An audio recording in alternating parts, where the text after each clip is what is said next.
Hello friends, welcome to Hema Rao kitchen. இன்றைக்கி நம்ம பார்க்க போகிறது ஒரு முட்டை குருமாங்க. லஞ்சுக்கு டின்னருக்கெலாம் வாங்க நம்ம வீடியோக்குள்ளே போயிடலாம். அதுக்கு தேவையான பொருட்கள்லாம் பார்த்துக்கலாங்க. நான் 8 முட்டை இது நான் பாயில் பண்ணிட்டேங்க. அதே மாதிரி தாங்க எப்போவுமே நான் குக்கரில் போட்டு ஒரு 2 விசில் விட்டு இறக்கி இதை நான் தோலெல்லாம் உரித்து வச்சிட்டேங்க. 2 தக்காளி எடுத்திருக்கேன். ஒரு 3 வெங்காயம் மீடியம் சைஸில், ஒரு 4 பச்சை மிளகாய் கட் பண்ணி போட்டிருக்கேங்க. இப்போ நான் அடுப்பு பற்ற வச்சிட்டேன். அது ஸ்லோவாக சூடாகிட்டு இப்போ நம்ம எண்ணெய் ஊற்றிடலாங்க. தேவையான அளவு அது சூடாகட்டுங்க. இப்போ நம்ம எண்ணெய் சூடாகிட்டுங்க. ஒரு டீஸ்பூன் இஞ்சி பூண்டு பேஸ்ட் போட்டுக்கலாங்க.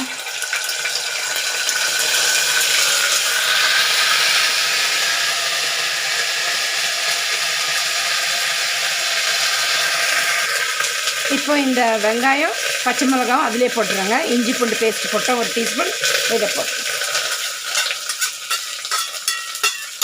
இதை கொஞ்சம் வதக்கலாம்.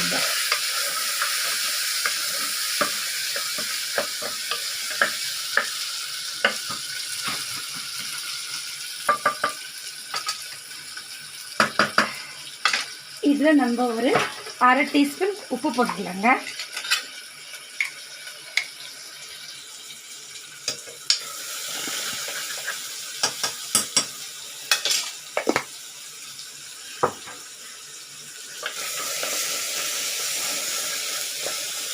இது வதங்கட்டும் ஒரு செகண்ட். இப்போ இதில் ஒரு அரை கப் அளவுக்கு தண்ணி விட்டுக்கலாங்க. விட்டுட்டு ஒரு மீடியம் ஃப்ளேமில் வச்சு இது ஒரு 4 விசில் அடிக்க விட்டுடலாங்க. மூடி போட்டுடலாம். அவ்வளோதாங்க. 4 விசில் வந்ததும் நம்ம பார்க்கலாம். இந்த குருமாக்கு நம்ம இப்போ ஒரு மசாலா ரெடி பண்ணிக்கலாங்க. ஒரு கப்பு தேங்காய் எடுத்து வச்சுருக்கேன். துருவந்து இதில் போட்டுக்கலாங்க.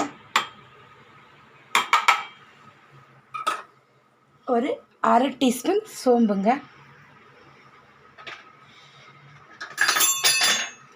ஒரு துண்டு பட்டை, ஒரு 3 லவங்கம், ஒரு 2 ஏலக்காய். இதுலேயே ஒரு ஒரு ஒரு 10 மிளகு போட்டுக்கலாங்க. 10 மிளகு போட்டுக்கலாம். நம்ம குழம்புல போட்டு ஃப்ரை பண்ணுறதுனா நம்ம கொஞ்சம் பெரிய துண்டாக போடலாம். இது ஏன் சின்ன துண்டாக போட்டால் உடச்சிட்டேன் பாருங்கள். இதெல்லாம் அரைஞ்சிட்டா ரொம்ப வாசனை ஆகிடுங்க. இதோட ஸ்மெல்லு ஜாஸ்தி ஆகிடும். அதனால தான் நம்ம அளவாக போட்டுக்கணும். 2 ஏலக்காய், ஒரு துண்டு பட்டை, ஒரு 3 லவங்கம், அரை டீஸ்பூனு, ஒரு 10 குறுமிளகு போட்டிருக்கேன். அவ்வளோதாங்க. இதை நல்லா நம்ம பேஸ்ட்டை அரைச்சிட்டு வந்துடுறேங்க. அதுக்கப்புறம் நம்ம பார்க்கலாம். 4 விசில் வந்துடுதுங்க. இப்போ இதை ஓப்பன் பண்ணிக்கலாம்.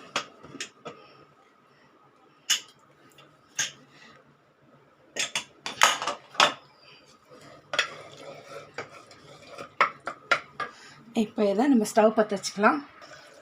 அடுப்பு பற்ற வச்சுட்டாங்க. கொஞ்சம் ஸ்லோ பண்ணிக்கலாம்.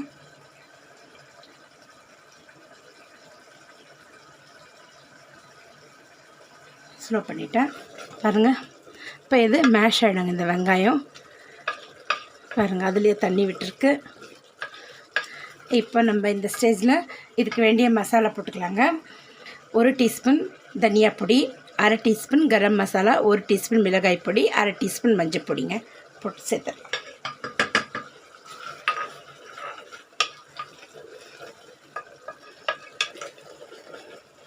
இப்போ நம்ம 2 தக்காளியும் கட் பண்ணி வச்சுருக்கோம், அதையும் சேர்த்துக்கலாங்க.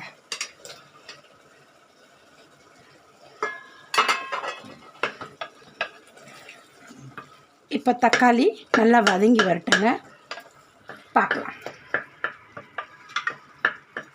மூடி வச்சிடலாம். இப்போ நம்ம பார்த்துக்கலாங்க. தக்காளி வதங்கிட்டோன்னா, தக்காளி நல்லா வதங்கிடுச்சுங்க பாருங்கள். இப்போ இந்த மசாலாவுக்கு வேண்டிய, நம்ம கிரேவிக்கு வேண்டிய தண்ணி விட்டுடலாங்க. நான் ஒரு கப்பு தண்ணி விடுறேன். இப்போ நம்ம அரைச்சி வச்ச தேங்காவையும் இதிலே ஊற்றிடலாங்க. நல்லா ஒரு கொதி வரட்டோன்னு பாருங்க. நம்ம இந்த மசாலாவையும் விட்டுடலாங்க. இப்போ இந்த மிக்ஸியும் கழுவி விடலாங்க. இப்போ தண்ணி முதலே விட்டேங்க. இப்போ 1/2 கப்பு தண்ணி ஊற்றி மிக்ஸியை அலசிட்டேன். இதிலே விட்டுக்கலாம். இது நல்லா ஒரு கொதி வரட்டங்க. இது கொதித்து வந்ததுன்னா கொஞ்சம் திக்காயிடுங்க, சரியாக இருக்கும். இதுக்கு மேலே நீங்கள் எவ்வளோ திக்னஸ் வேணுமோ எவ்வளோ தின்னாக வேணுமோ நீங்கள் பார்த்துக்கோங்க. எனக்கு இந்த அளவுக்கு போதுங்க. ஒரு 4 பேர் சாப்பிட்ற அளவுக்கு நான் பரோட்டா கூட தான் சாப்பிட போகிறேன். அதனால் சரியாக இருக்குங்க. இப்போ இது நல்லா கொதி வரட்டும். இப்போ இந்த முட்டையை நம்ம கட் பண்ணிக்கலாங்க. இருங்க, இந்த முட்டையை அங்கங்கே ஒரு 4 கட் போட்டுடலாம். அப்போ தான் மசாலாலாம் உள்ளே ஏறும் பாருங்க. அதனால் சரிங்களா, அப்படி நான் கட் பண்ணி வைக்கிறேன். இப்போ கொதி வரட்டும், பார்க்கலாங்க. நல்லா ஒரு கொதி வந்துடுதுங்க. இப்போ நம்ம முட்டையை போட்டுடலாம். நல்லா கமகமன் வாசனையாக இருக்குங்க. இது சப்பாத்திக்கு, ஆப்பத்துக்கு, தோசைக்கு, பரோட்டாக்கு, கீ ரைஸ், ஜீரா ரைஸ், இதுக்கெல்லாம் நல்லா இருக்குங்க. பிரியாணிக்கு கூட சைட் டிஷ்ஷாக வச்சுக்கலாங்க. இப்போ நான் உப்பு பார்த்துக்கிறேன்.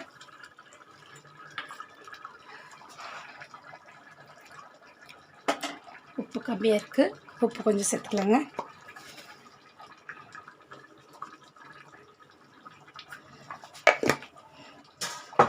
இப்போ ஒரு கொதி நல்லா வரட்டுங்க. ஏன்னா முட்டையிலலாம் மசாலா ஏறட்டும். பாருங்கள், நம்ம வச்ச தண்ணி சரியாக இருக்குது. திக்னஸ் பாருங்கள், கரெக்டாக இருக்குது. இப்போ இது இன்னும் ஒரு முட்டை கொதித்து வந்ததும் இன்னும் கொஞ்சம் சுருங்குங்க. இப்போ கொஞ்சம் கொத்தமல்லி துவைக்கலாம்.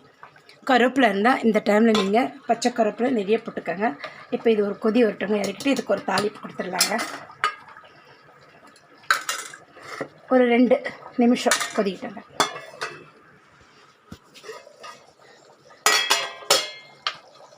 நல்லா கொச்சிட்டுங்க. இப்போ நம்ம இறக்கிடலாம். இப்போ இதுக்கு ஒரு தாளிப்பு கொடுத்துடலாம். சூடாக விட்டாங்க. ஃப்ரை பேன் காஞ்சி எடுத்துங்க. இப்போ நம்ம எண்ணெய் விட்டுடுவோம். கொஞ்சம் நான் ஒரு 6 சின்ன வெங்காயம் எடுத்து கட் பண்ணி வச்சுருக்கேங்க.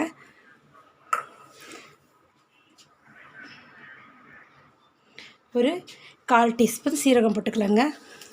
இப்போது வெங்காயமாக போட்டுடலாம். பொரிஞ்சிடுத்து. இப்போ வெங்காயம் வதங்கிட்டேங்க.